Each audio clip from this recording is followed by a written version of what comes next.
Hello. So the contemplative space today that I've been pondering and wondering while chatting with various people. People seem to be diving pretty deep now, which is really exciting. The difference between, like, contemplating the difference between superficial safety and eternal safety. Just like let that echo even. Like, can there be a difference between superficial safety and eternal safety? What can the difference be? What can it feel like for you to even have those two concepts? Superficial safety, eternal safety. So, this topic was first brought up because a dear mentor that really went with me into the deepest caves of wonders, who I'm eternally grateful for. And this topic is really coming alive within my life right now in dialogue with others. And there's this, even within my own being, like feeling like I am so not controlling my superficial safety. So, as I've been allowing myself to slow down enough, even if my mind may be telling me, oh, you're not safe, you're going to pay the price. And our mind can present to us all of how our crazy decision for not being in control of our superficial safety, it can present to us all the realities that are to come because of us being this careless idiot or something. The mind might respond to us slowing down and surrendering and letting go enough to feel that deep, to see that clearly. And so these realities that the mind can present to us can seem really real because life is, in a way, like a video game. And in a way, this field and realm of light and sensation and sound, like, it can be anything that you want it to be. But let's let go of that for a bit. So if our energy is feeding superficial safety, the nature of it is, how do you know? How does one know they're operating in superficial safety? Is it needs constant maintenance, because if you don't maintain it, it's going to collapse. It requires a lot of energy, a lot of movement, a lot of, in a way, in a pure form, stoking the fire. Like, a lot can feel like the fire element, like, and so the body needs all the elements. The body needs to be nourished by water as well. And water is more of like the eternal safety nature. The water that can be scary. Be like, oh no, I'm drowning. I can't breathe here. I'm going to die. I'm going up. I'm going back to the surface to get what I need. And so our energy as it's evolving now is, we're not really evolving into, like, how can I keep superficial safety for longer with doing less? Like, that's kind of like the quick fix mental hack systems that are cute. But what we truly desire and deeply crave is eternal safety. And as we access eternal safety, we got to let go of the superficial safety. Eternal safety in its nature is slow, is still, because there's nothing that one needs to do in order to be safe. You are already eternally safe. It can feel very lonely. I'm all alone. I don't need anyone or anything. It can feel like even like melancholy. It can feel sad. And so, what do we need in order to embrace this eternal safety that we're craving so deeply?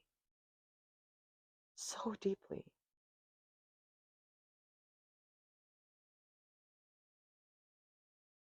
It's that moment.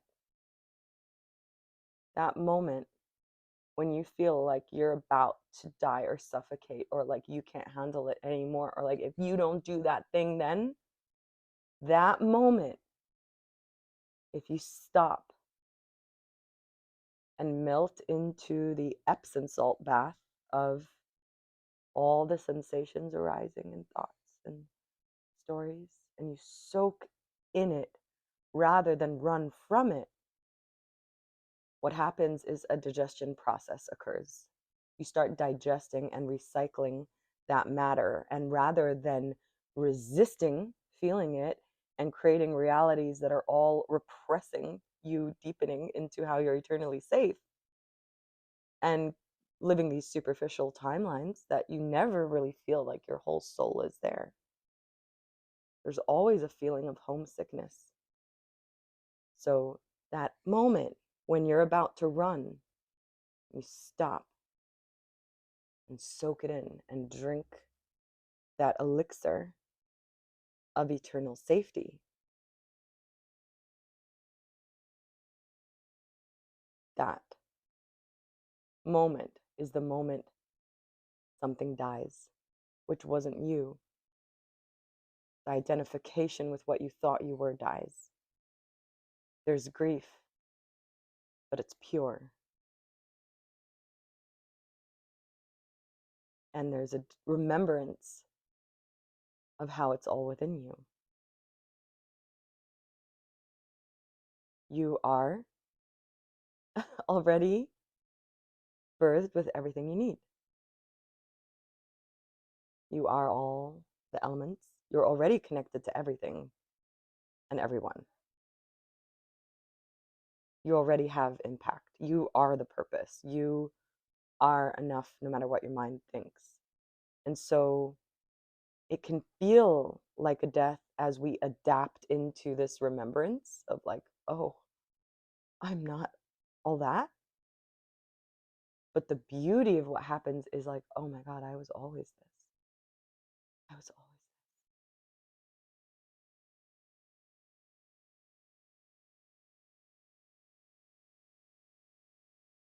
And you're already eternally safe. No matter how many times you die, no matter how many things you don't do,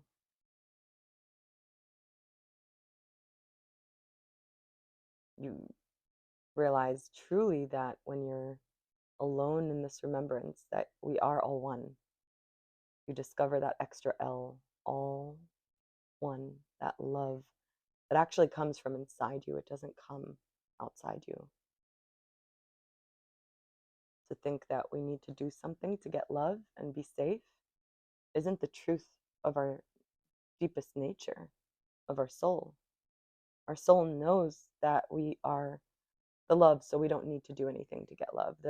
Our soul knows that we don't need to work hard in order to be prosperous. Our soul knows what it is.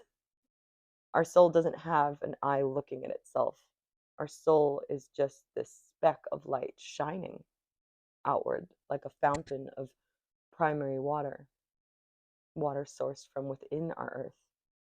So, two beautiful metaphors to actually acknowledge and to be able to feel like when in your life are you operating by superficial safety or eternal safety? Is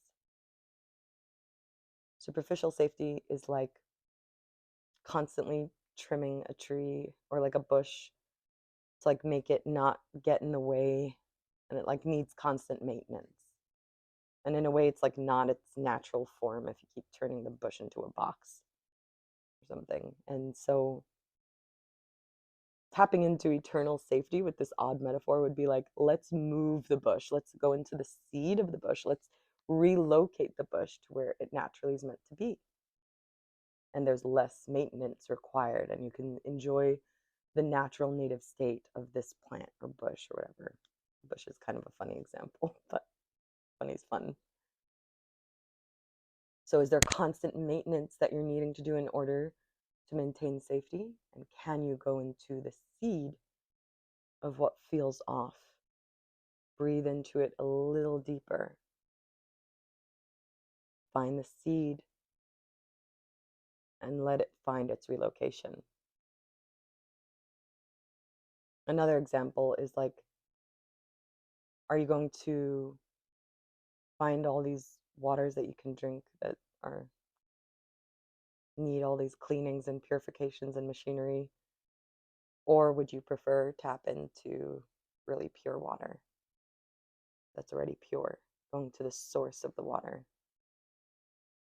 It was so fun drinking from the water on the mountains of Shasta. It was like such a different feeling to go to pure waters. And something that can really help you with this moment of that extra trust, that extra step of trust when you're about to relocate, move your awareness from superficial safety operating system into an eternal safety operating system, is think of trust, like having trust. It's a muscle. And the more you're with trust, allowing yourself to fall into that bottomless ocean, the stronger your muscle gets. What if trust were a muscle that strengthens just by you being in trust? You don't need to access trust and say, I feel trust. You need to trust that you can be in trust. And that strengthens because one starts seeing, like, whoa. A little story is a few days ago, I was in very deep trust.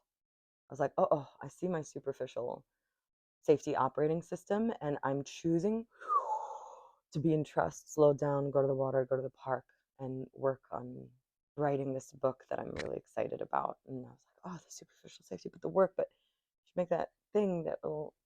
I just let it all go. I'm like, this is my inspiration. This is my purest waters of my heart. And I trust that the universe really supports me following my inspiration, my moment to moment heart rhythm of my soul.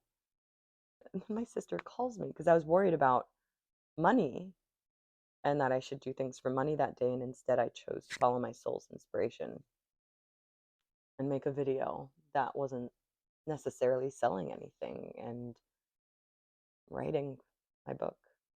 And my sister calls me and she said that I have a check in the mail. I have no idea where it's from. Like, it's from somewhere, but it doesn't make sense. It just doesn't. It's so these things happen. These miracles happen, and then we're like, ah, well, that's weird. But this is what if miracles are natural?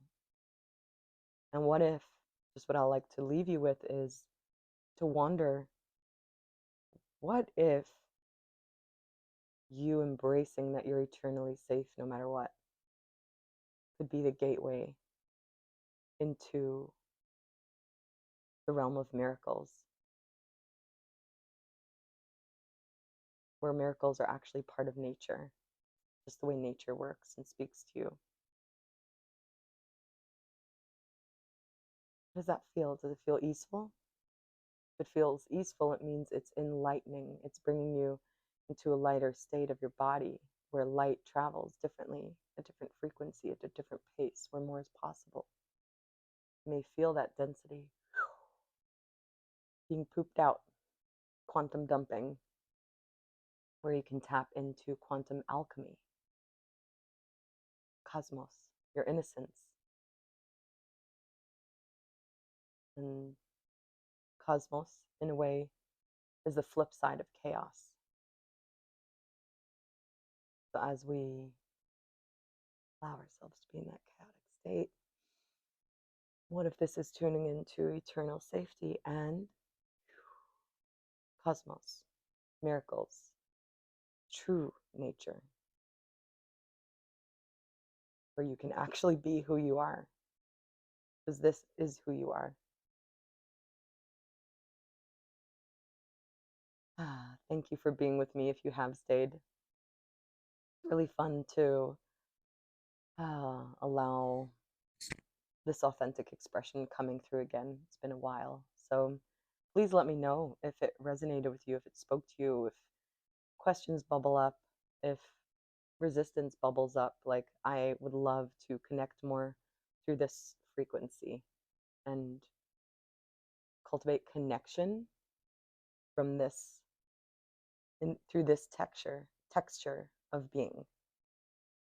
So if you're there, let me know you're there by liking, commenting, subscribing, so we can cultivate value in this space, co-create value with our sacred attention and our words, and fuel this cauldron of a possible way of living. Okay. Bye.